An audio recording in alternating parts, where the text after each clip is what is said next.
the heart of Texas, LifeTalk. Here's your host, Mark Crutcher.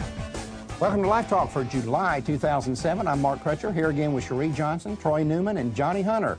This month's show is packed with a ton of information, and we're going to get started with Alan Ackles and LifeTalk News. Take it away, Alan. All right, thank you, Mark. Last year, the Illinois Caucus for Adolescent Health held its annual fundraiser at Playboy Magazine Chicago headquarters. At this year's event, they pushed the envelope and featured as entertainment the former Ms. Exotic World stripper Michelle L'Amour. John Jansen, co-director of Illinois Generations for Life, told LifeTalk News that the ICAH lobbies with Planned Parenthood and other organizations to get schools to use comprehensive sex education and abortion referral programs. He went on to say that the group's actions, quote, confirm everything we as pro-lifers believe about the supporters of sex education, namely that they don't share the same values as we do. Also in Illinois, abortionist Yogendra Shah of the Hope Abortion Clinic in Granite City agreed to pay an undisclosed amount of money to pro-life counselors Daniel and Angela Michael. The settlement stemmed from incidents in which a Hope Clinic escort physically assaulted the couple's 9-year-old daughter. In a separate incident, a video captured abortionist Shah's attempt to assault and run over Daniel Michael with his vehicle. After several hours of mediation with Tom Brecka of the Thomas More Law Society, attorneys for Shah persuaded the notorious baby killer to settle the case rather than allow it to go to trial. In Philadelphia, the city of brotherly love was issued a new name thanks to radical pro-abortion members of the city council. A resolution officially designating Philadelphia as a, quote, pro-choice city, unquote, was drafted in part by Planned Parenthood. The bill was sponsored by Councilwomen Blondell Brown and passed with a majority vote of the council. However, the resolution quickly came under fire from local residents whose outrage forced the city to reverse the decision. Pro-lifers are now calling for a public apology by the pro-abortion members of the council. Brown has admitted that she should have proceeded differently, but said that she did not regret her actions.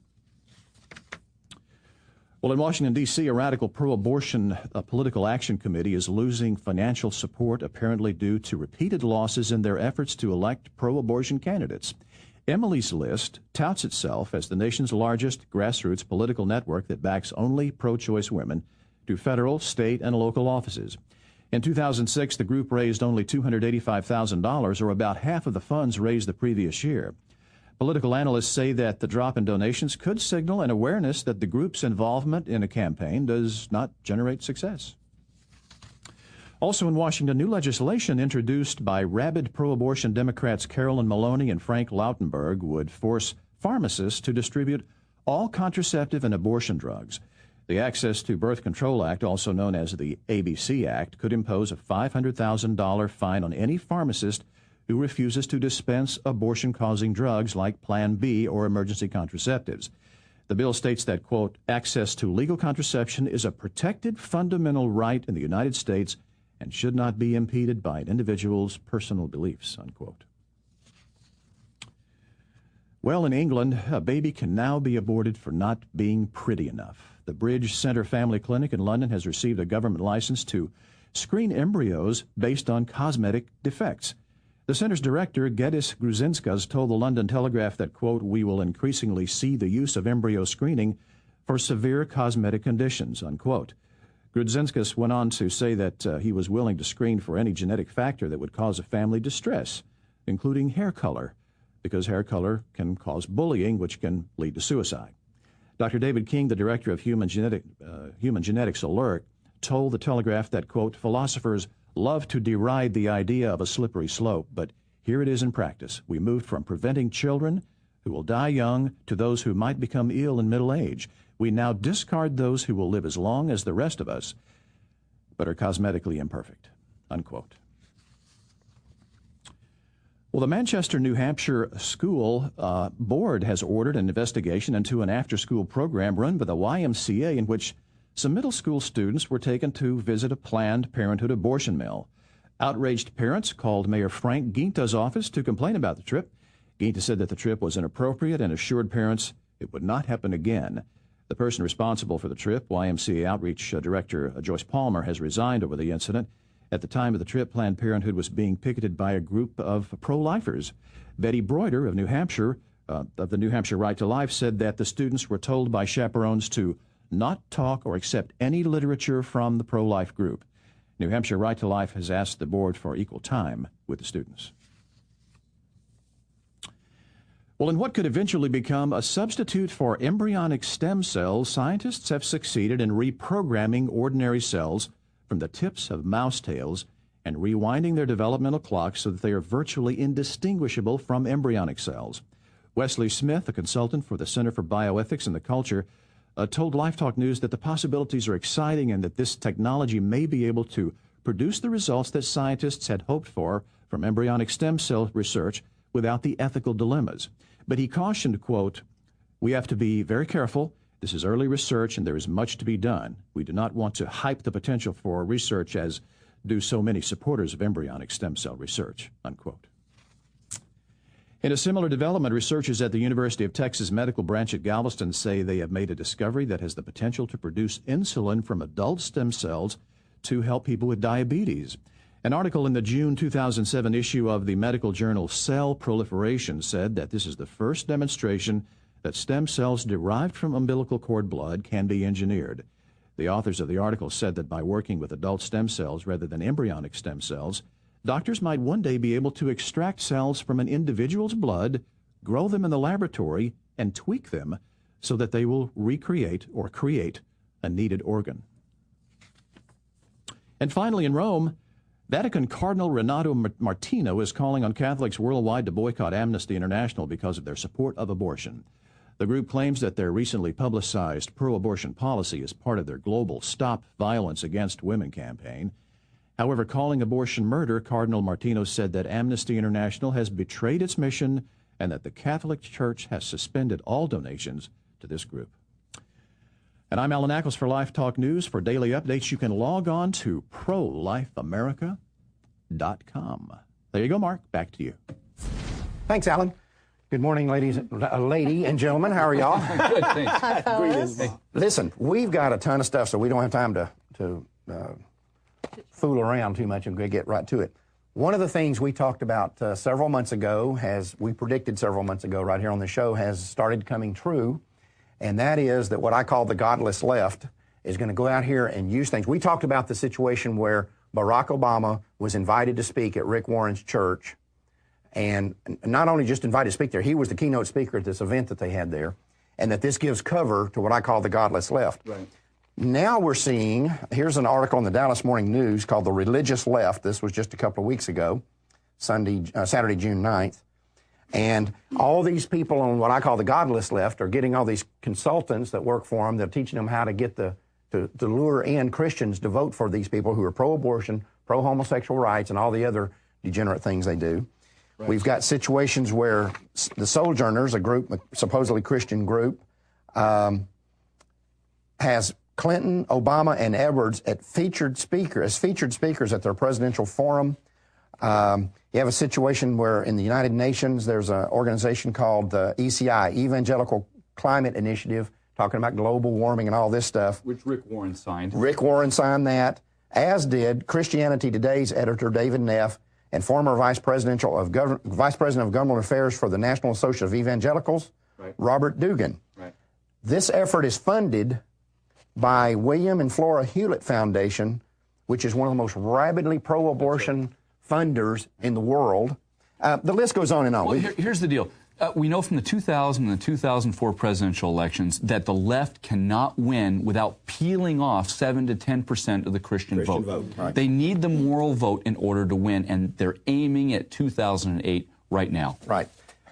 Here's the deal. Even I found this incredible. Southern Baptist Convention President Bobby Welch at the Southern Baptist Convention welcoming radically pro-abortion Condoleezza Rice at the June 14th Southern Baptist National Convention. That's why pastors as leaders, especially people in any kind of key Christian leaders especially, has got to stop giving these people a platform. Right. Mm-hmm. And Johnny, let me tell you something. If people think that we're baying at the moon here, that this is not what's happening, that the godless left is not using these Christian preachers and luring them into this, I want to play a clip here. This is a keynote speech to the March 30th of this year Planned Parenthood National Conference by a man named Steve Wesley, who is a political consultant, and he's talking to Planned Parenthood about how they win elections and how they co-opt the Christian vote. And I want you to hear what he says. Play this clip. One of the rising stars in the Democratic Party, Barack Obama, come out, and he said, you know what? I'm going to head right down to Orange County. And we thought, whoa, whoa, whoa, whoa. Senator, we need to fill you in on a few things in California. Orange County, not our territory. And he said, no, I'm going to Orange County. And what's more, I'm going to go to Rick Warren's Saddleback Evangelical Church. Most Democrats sidestep that one. The punchline of the story, Barack Obama walks in there, explains that in fact he is pro-gay rights, pro-choice, and manages to walk out with a standing ovation because of his command of how our values, family values, providing access and appropriate health care to women and families are in fact Judeo-Christian values. That's frightening. I mean, is what we said, you know, and we tried to get Rick Warren to come on here and defend what he did, and he wouldn't, of course, because he knew there was no defense for it. But here is the godless left saying, basically, we co-opted Rick Warren. These people, I don't care what people say, these guys are heretics. They are sellouts. They are not Christian leaders. They are sellouts to the Christian principles. If you can bring a guy into your church and give him a platform who's running for president as a guy who opposed even a ban on partial birth abortion, which is Obama, you're a sellout. I don't care what you say. Well, on top of that, and you can write all the books you want to write. But he's saying that pro-gay rights, pro-abortion are family values, are Judeo-Christian values. Right. Patently false. It is heresy. What Bible does he read? You know? The worst part of it is, I hate to see pastors fall. Right. I really do. I hate to see them fall. But sometimes they fall and they don't even know they have fallen. And anytime you put a person in your pulpit who goes against everything you've ever preached to your congregation, right. Well, you fail. But I mean, Johnny, do you think that, let's use in the case of Rick Warren, we cannot sit here and conclude that this man is stupid. So what's the explanation for this? I hope we can conclude that he's stupid at this situation. That's the best possible scenario. Because I'm being honest with you. If you know, sometimes a pastor can be so focused on something that they miss some people call it the bigger picture. I say they miss the narrower picture. They're taking too broad of a view. Right. They're trying to be too inclusive. Right. And the worst thing any church could ever do is try to be inclusive and be broad. You can't do it. No. We have a very straight, solid message given in the scriptures, and anytime you get from it, you fail. Right. Now, the danger of it is, God says, to whom much is, Scripture says, to whom much is given, much is required. That means the weight of what has happened here is horrible. And they are laughing about it, they're talking about it, and Obama is now going off on it. And don't think for one moment there's not going to be people going to vote for this guy because they trusted Rick. Yeah, right. That's right. And you know, I don't think, again, I hate to think that the guy's stupid, but if he heard that clip, he needs to understand those people are laughing at him. Yes. That's what's happening here. When they sit there and laugh, say, oh yeah, we went into Saddleback Church and all these people laugh, and you know, we come out there with a standing applause and standing ovation. But the other option is that Rick Warren is one of them. He does believe in pro-abortion. He does believe in pro-gay rights. He doesn't believe in the God of the Scriptures. And that's the one I would just hope was not true. But don't you think he must, or he wouldn't endorse it? We warned him. We all warned him ahead of time, and he just disregarded that advice. And again, we tried for a week to get him to come, or somebody even representing the organization to come on here and defend Pastor Rick Warren. Yeah, and come on here and try to defend this, but they wouldn't, because I know they know it's indefensible.